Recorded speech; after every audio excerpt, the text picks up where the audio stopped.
이 사도행전에 등장하고 있는 이 초대교회는요, 이 성령님의 강한 역사하심으로 이 표적과 기사가 많이 일어나면서 두려운 마음 때문에 하나님 앞에 더 가까이 나아가는 사람들도 있었습니다. 또 반면에 어떤 사람들은 공동체를 떠나버리는 사람들도 있었어요. 아마도 그들 가운데는 이 사도들을 핍박했던 종교 지도자들과 그들을 따르고 있었던 그 추종자들이었을 것이다, 그렇게 생각을 합니다. 그러나 이 대부분의 성도들은 더 영적인 목마름을 갖고 갈증을 느끼면서 더 열심히 모였고 예배하기에 힘썼습니다. 그 결과 어떤 일이 나타나느냐면 이 표적과 기사가 일어났고 공동체의 기쁨으로 세워지는 역사가 있게 되었습니다. 그런 관점에서 보면 교회가 탄생했을 때, 이해할 수 없는 기적들이 일어났을 때 호기심과 두려움에 사로잡힌 사람들이 있었습니다. 얼마 전까지만 해도 특별한 사람이 아니었는데 설교를 했는데 한꺼번에 3,000명, 5,000명이 예수 믿고 돌아오는 역사가 있었어요. 나면서부터 안진뱅이였던 그 사람이 막 일어나서 걷고 있는 거예요. 또한 교회가 믿음 안에서 한마음 한뜻이 되어서 서로 물건을 통용하고 심지어 재산이 있는 사람들은요, 밭과 집을 팔아가지고 가난한 사람들에게 나눠주고 필요한 사람들에게 나눠주는 일이 있었다는 거예요. 여러분, 그러한 모습들이 사도들이 강요해서 일어난 것이 아니고 자발적으로 일어났던 일이었습니다. 이때 무서운 사건이 하나 터지죠. 바로 아나니아와 삽비라의 이야기입니다. 그들은 자신들의 이름을 드러내기 위해서 재산을 바쳤습니다. 결국 그 성령을 속이는 위선적인 말과 행동으로 인해서 하나님의 심판을 받아서 그 부부가 3시간 간격으로 죽게 되는 일이 일어났습니다. 여러분, 이러한 일들은 교회 전체에도 두려움을 주었고 교회 밖에 있는 그 사람들에게도 두려움을 주었습니다. 그렇지만 그 일은 교회가 하나님 앞에서 바른 신앙을 갖도록 만들어줬다는 거예요.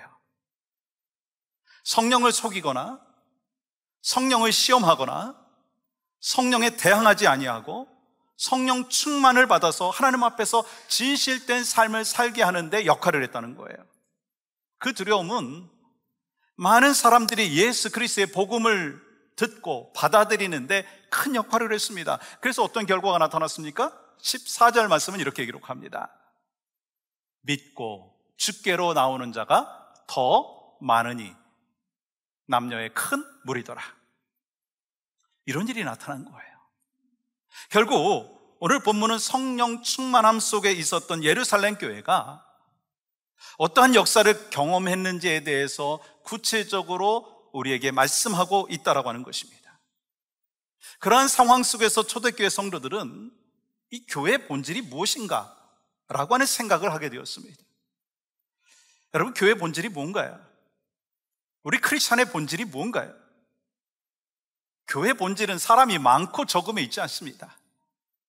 교회의 본질은 물질이 많고 적음에 있지 않다라고 하는 거예요. 교회의 본질은 무엇입니까? 진리 안에 있는가? 진리 밖에 있는가? 거룩함 가운데 있는가? 그렇지 못한가라고 하는 것입니다.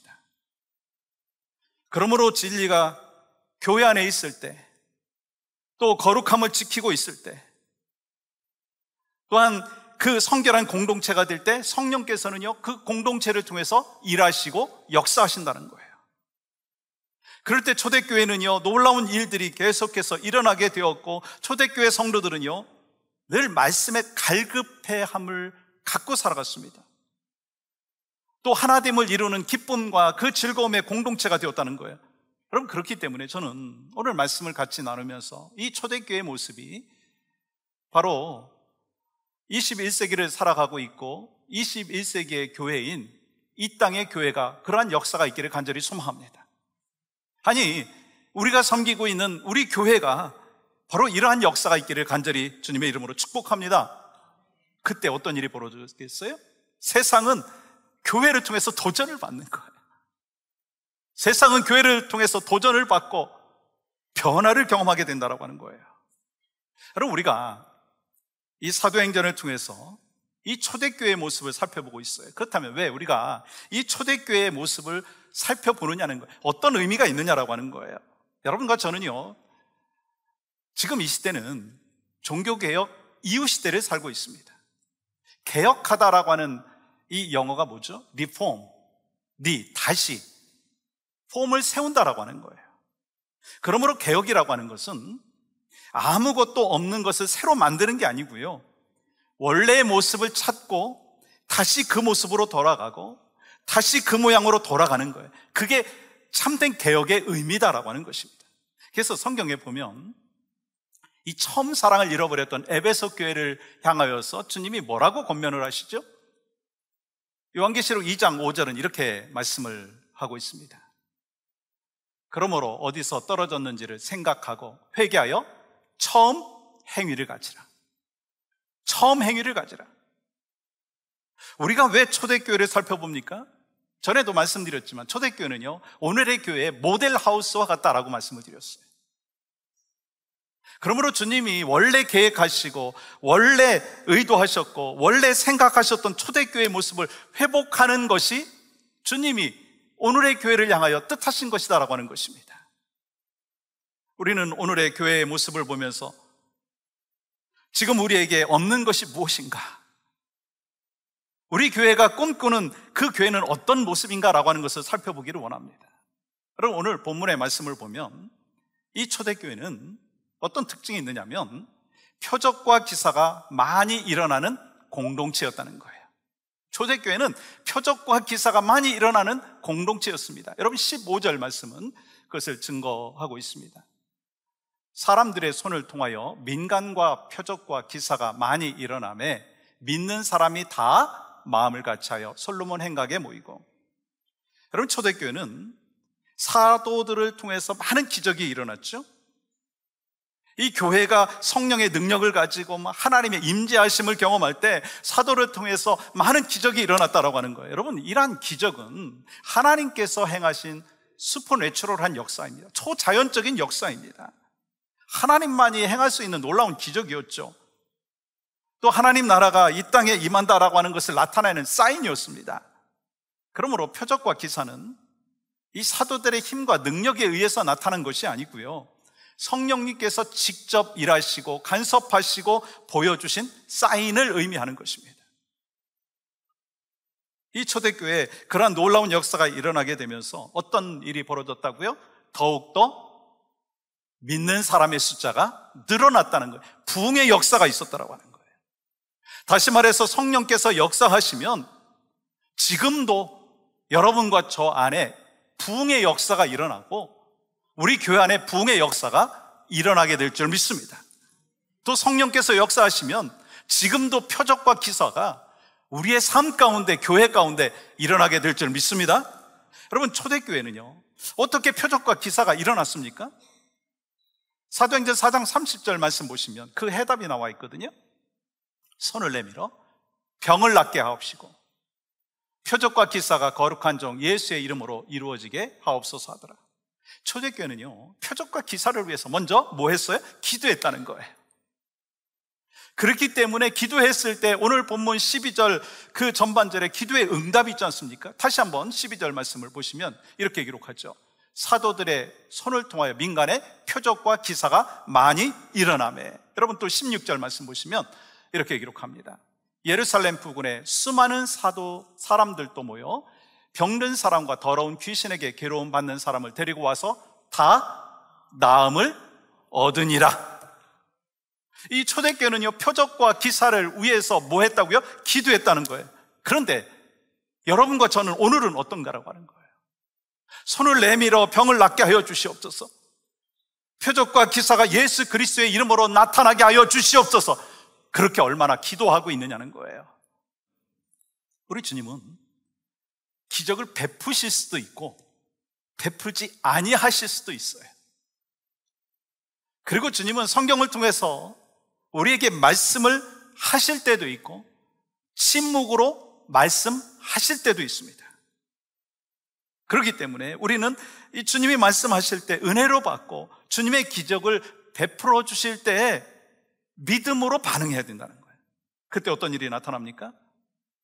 믿는 사람이 다 마음을 같이하여. 여러분 12절 하반절은 이렇게 기록하죠. 믿는 사람이 다 마음을 같이하여. 저를 한번 따라해 보시겠어요? 다 마음을 같이하여. 여러분 이 말씀은 이 초대교회 부흥의 원인이 뭔가라고 하는 것을 말씀합니다. 첫째, 믿는 사람이 다 마음을 같이했어요. 초대교회 능력의 역사가 나타났다라고 하는 것은 믿는 사람이 다 마음을 같이했고, 두 번째는 뭐냐면 모이기에 힘썼다는 거예요. 이 초대교회에 이 놀라운 표적과 기사가 일어나게 되었던 것은 다 마음을 같이하고 그 다음에 모이기에 힘썼기 때문인 것입니다. 이를 위해서 필요한 게 뭐였을 거예요? 자기의 주장, 자기의 의견, 자기의 고집을 희생하는 것이었어요. 이 하나 되기 위해서 개인의 생각을 희생할지라도 그것을 감수할 수 있어야 된다고 하는 거예요. 이 초대교회 성도들은 교회를 위해서 그러한 희생을 감당했다는 것입니다. 그로 인해서 초대교회는 부흥의 역사를 경험했어요. 또한 이 기적을 통해서 성도들이 한마음이 되었다는 거예요. 여러분 기적 중에 기적이 뭔지 아십니까? 한마음이 되는 거예요. 가정이 한마음이 되는 거고요, 교회가 한마음이 되는 거예요. 우리가 살아가면서 늘 경험하지 않습니까? 부부가 한마음이 되는 거 여러분 쉽습니까? 결코 쉽지 않아요. 가정이 하나가 되는 거 쉽지 않아요.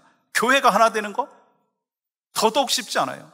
여러분 겉모습으로 보기에는요 뭐 다 하나인 것 같지만 속으로 들어가 보면 이런저런 갈등들이 있지 않습니까?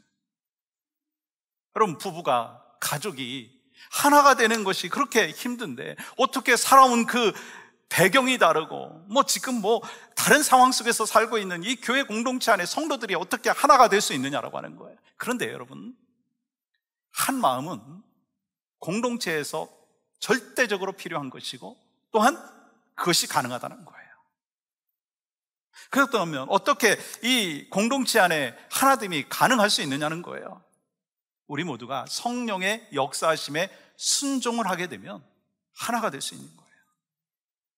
그러므로 성령의 역사는요, 이 교회 공동체의 특징은요, 믿는 사람이 다 마음을 같이 하는 거예요. 막 서로 인간적인 친분이 있어가지고 만나가지고 밥 먹고 이 교제하고 그 정도가 아니고 서로의 마음 안에 계신 성령 안에서 서로 교제하고 삶을 나누고 신앙의 고백을 나누는 그 아름다운 모습이 있어야 된다는 거예요. 그러므로 동일한 믿음을 가진 사람들이 함께 모여서 마음을 같이 할 수 있는 곳이 어디냐면 교회라고 하는 거예요. 왜요? 우리가 같은 주님을 섬기잖아요. 또 함께 우리가 예배하잖아요. 서로 교제하면서 이미 하나가 되신 그 성령 안에서 우리가 하나됨을 지킬 수 있는 것입니다. 다시 말해서 성령님께서 역사하시면 지금도 여러분과 저의 삶의 공동체는 하나를 지킬 수가 있는 것이고 또한 하나됨을 통하여 하나님께서 일하시는 그 역사하심을 경험할 수 있는 것이고 또 기도했을 때 표적과 기사는 지금도 여러분의 삶과 가정 가운데, 교회 가운데 일어나게 될 수 있는 줄 믿습니다. 여러분 가정의 문제가 무엇인가요? 교회의 문제가 뭘까요? 아니 이 나라의 문제가 뭐죠? 하나가 되지 못했다는 거예요. 그럼 누가 하나가 되게 할 수 있습니까? 성령님께서 오시고 성령님이 임재하시면 하나됨의 은혜는 공동체 가운데 있게 되는 줄 믿습니다. 여러분의 가정과 교회는 한마음 공동체예요. 이미 하나님이 한 마음이 되게끔 허락하여 주셨는데 그걸 지켜야 된다는 거예요. 그러면 우리 주님께서 우리에게 한마음 되게 하신 이유가 뭘까요? 한마음을 통해서 우리가 뭐 해야 되느냐는 거예요. 한마음으로 영혼 구원을 위해서 전도하고 선교하라는 거예요. 그러면서 다음 세대를 세워가라고 하는 것입니다. 우리에게 필요한 것이 바로 이것입니다. 우리는 성령님께서 감동을 주실 때 마음의 완고함이 아니라 소프트한 마음으로 받아들이고 그 말씀에 순종함의 은혜가 있어야 된다는 것입니다. 여러분, 초대교회 기적의 목적이 뭡니까? 예수 그리스도의 이름에 능력이 있다는 것, 또 예수님께서 부활하셨다, 살아서 역사하신다라고 하는 것을 보여주고 믿게 하고 그것을 통해서 하나님께 나오게 하는 것이 목적이었어요. 그리고 병 고치는 그 기적은요, 수단에 불과했다는 거예요. 근데 만약에 우리가 목적을 잊어버리고 수단에 불과한 그 기적을 신앙생활의 목적으로 삼는다면, 그리고 또한 그 기적이 교회의 목적으로 삼는다면, 여러분 그건 종교 생활을 하게 되는 것이고 신앙생활과 그리고 이 교회는요 혼란에 빠질 수밖에 없다고 하는 거예요. 그러므로 여러분과 저는요 기적 자체가 목적이 되지 않기를 원합니다. 우리 모두는 예수 그리스도의 이름의 능력을 사모하는 것이 우선순위가 되기를 간절히 소망합니다. 그렇게 했을 때 하나님께서 어떤 일이 우리에게 허락되어지느냐면, 기도하고 간구하였을 때 동일하게 표적과 기사는 일어나게 된다는 거예요. 하나됨을 통해서 하나님께서 맡겨주신 사명들을 감당할 수 있는 은혜를 베풀어 주시는 거예요. 그러한 사명을 감당하는 축복의 공동체가 바로 우리 교회가 되기를 주님의 이름으로 간절히 소망합니다. 또한 두 번째는, 우리가 꿈꾸는 교회는 또 우리 교회가 이 초대교회와 같이 하나님의 칭찬을 받을 뿐만 아니라 세상의 칭찬을 받아야 된다는 거예요. 우리가 하나님 앞에 칭찬을 받는 것 당연하죠. 근데 세상의 칭찬을 또한 받아야 된다는 거예요. 여러분, 이 초대교회는 그러한 세상의 칭찬을 받았어요. 그럼 13절은 이렇게 기록합니다. 그 나머지는 감히 그들과 상종하는 사람이 없으나 백성이 칭송하더라. 이 초대교회는 놀랍게도 하나님뿐만 아니라 사람들로부터 칭송을 받았다 기록하고 있습니다. 이 교회에 아나니아와 삽비라와 같은 그 무서운 사건이 일어났지만 신앙의 동요가 없었어요. 어떻게 교회 안에 저런 일이 벌어지지? 예수 믿는 사람들 가운데 어떻게 저런 일이 벌어지지? 라고 하는 동요가 일어나지 않았습니다. 아니, 다른 성도들은 오히려 더 열심히 모여서 하나님을 섬기면서 귀한 믿음의 여정들을 걸어가는 모습을 보였다라고 하는 거예요. 이 교회 안에 아나니아와 삽비라와 같은 무서운 일이 교회 안에 일어났음에도 불구하고 사람들이 교회를 칭찬했다는 거예요. 사람들이 많이 모인다, 그걸 칭찬한 게 아니고요, 교회다운 교회였기 때문에 칭찬을 했다는 거예요.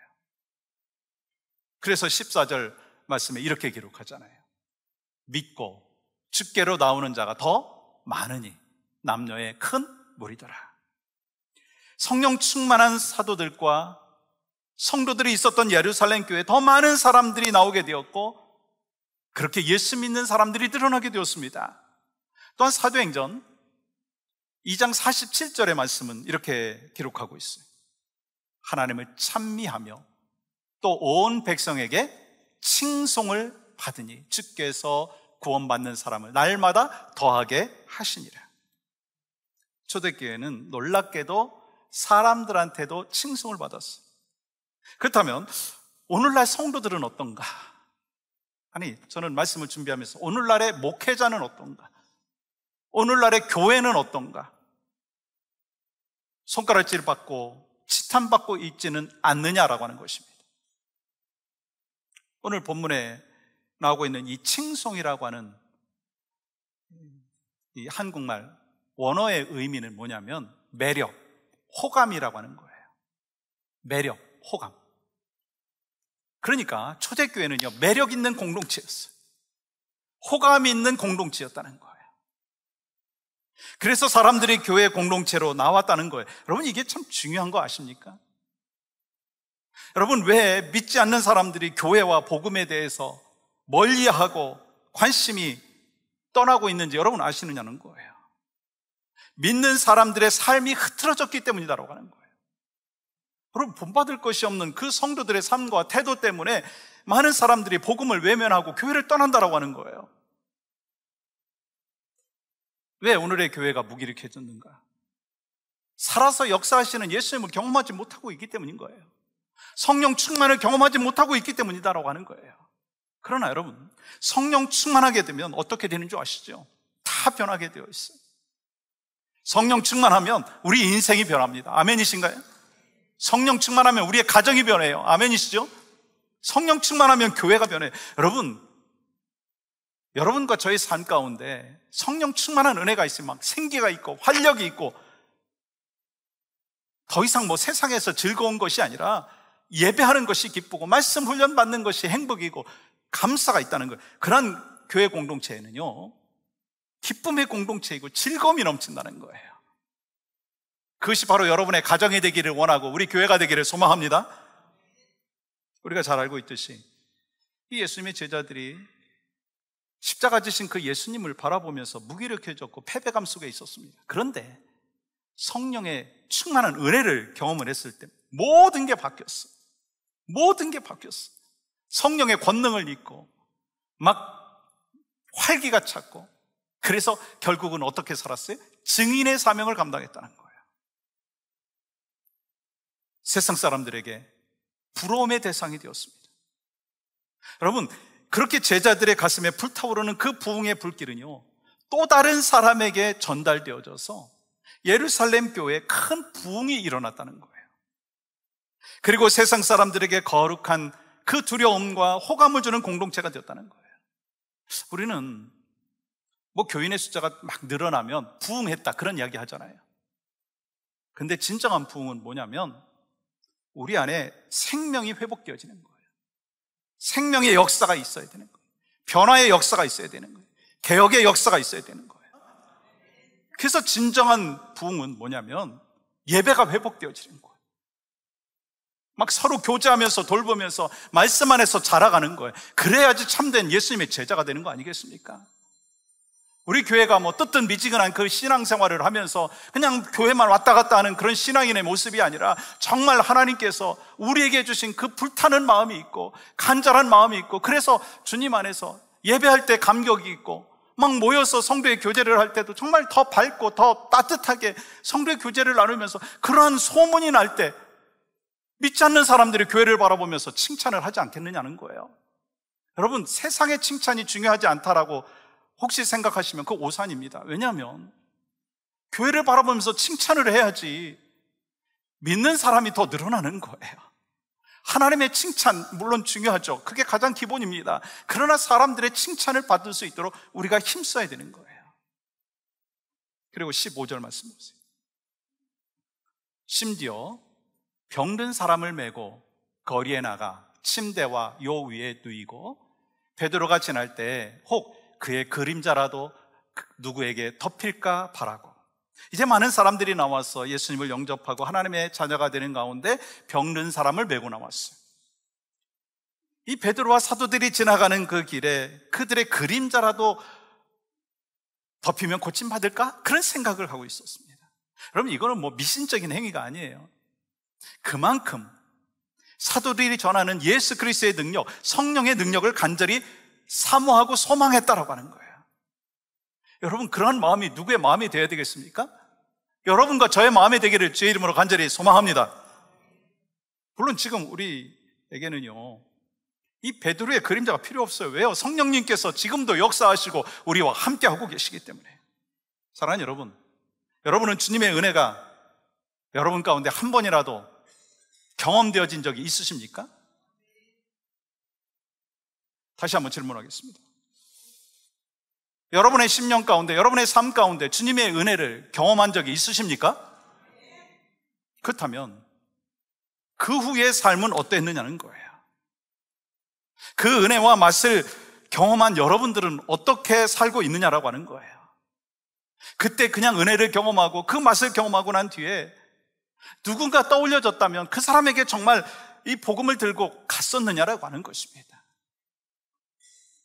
병자들을 데리고 온 사람들의 모습이 저는 여러분과 저의 모습이 되기를 소망하는 마음이 있습니다. 우리는 이기적인 세상의 가치관과 정반대인 하나님의 가치관과 십자가 복음을 이미 경험했어요. 여러분, 주님의 은혜를 여러분 경험하셨죠? 그러면 우리는 그 은혜를 경험했으면 그것을 이 가족들에게, 친척들에게, 아니 이웃들에게 얼마나 전했느냐라고 하는 거예요. 생명의 소식을 전했느냐라고 하는 거예요.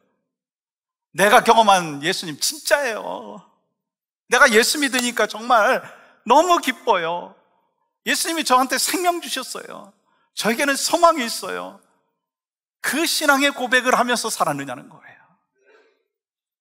먼저 내 안에 불타는 마음이 있고 그 성령의 충만한 은혜가 있어야지 이 신앙생활의 참된 의미와 기쁨을 누릴 수 있지 않습니까? 그걸 회복하자라고 하는 거예요. 여러분, 실제로 보면 이 성경에서 믿지 않는 자들이 믿는 사람들을 찾아왔어요. 창세기 21장 22절 말씀 보시면 아비멜렉과 그의 군대 장관 비골이 아브라함을 찾아와서 뭐라고 얘기하느냐면 이렇게 얘기합니다. 그때 아비멜렉과 그 군대 장관 비골이 아브라함에게 말하여 이르되 네가 무슨 일을 하든지 하나님이 너와 함께 계시도다. 당신의 하나님이 당신과 함께 있는 것을 우리가 보았으니까 우리 싸우지 말고 우리 조약을 맺자, 그렇게 얘기했다는 거예요. 또한 창세기 26장에 보시면 이삭에게도 사람들이 찾아와서 이렇게 말을 하고 있습니다. 28절 보세요. 그들이 이르되 여호와께서 너와 함께 계심을 우리가 분명히 보았으므로 우리 사이 곧 우리와 너 사이에 맹세하여 너와 계약을 맺으리라 말하였도다. 원래 이래야 된다는 거예요. 원래 이래야 된다는 거예요. 우리 교회 안에 여러분과 저에게 있어서 초대교회에 있었던 호감이 있기를 원합니다. 매력이 있기를 원합니다. 매력이 회복되기를 소망합니다. 여러분, 사람들을 잘 보이기 위해서가 아니라는 거예요. 사람들한테 잘 보이기 위해서 커뮤니티 서비스를 하자는 것이 아니고 굳이 하자라고 것도 아닙니다. 중요한 것은 뭐냐면 교회가 교회다워질 때, 예배가 예배다워질 때, 목사가 목사다워질 때, 성도가 성도다워질 때, 예수님의 이름의 능력이 나타날 때 성령의 역사하심에 회복의 은혜는 지금도 변함없이 있게 되어지는 줄 믿습니다. 우리 모두 잃어버렸던 그 성령의 그 사모하는 그 간절한 마음이 회복되는 역사가 있기를 원합니다. VIP 초청 잔치를 통해서 먼저 내 안에 예수 그리스도의 그 첫사랑이 회복되어지고 영혼을 향한 그 불타는 마음이 회복되어지고 목장 안에 정말 기도하는 그 기도의 소리가 회복되어지고 그러한 은혜가 있을 때 하나님이 기뻐하시고 그 다음으로 하나님의 듬으로 예수 믿는 자의 무리가 더 많아지더라. 그것을 통해서 하나님 앞에 기쁨과 영광을 올려드릴 수가 있습니다.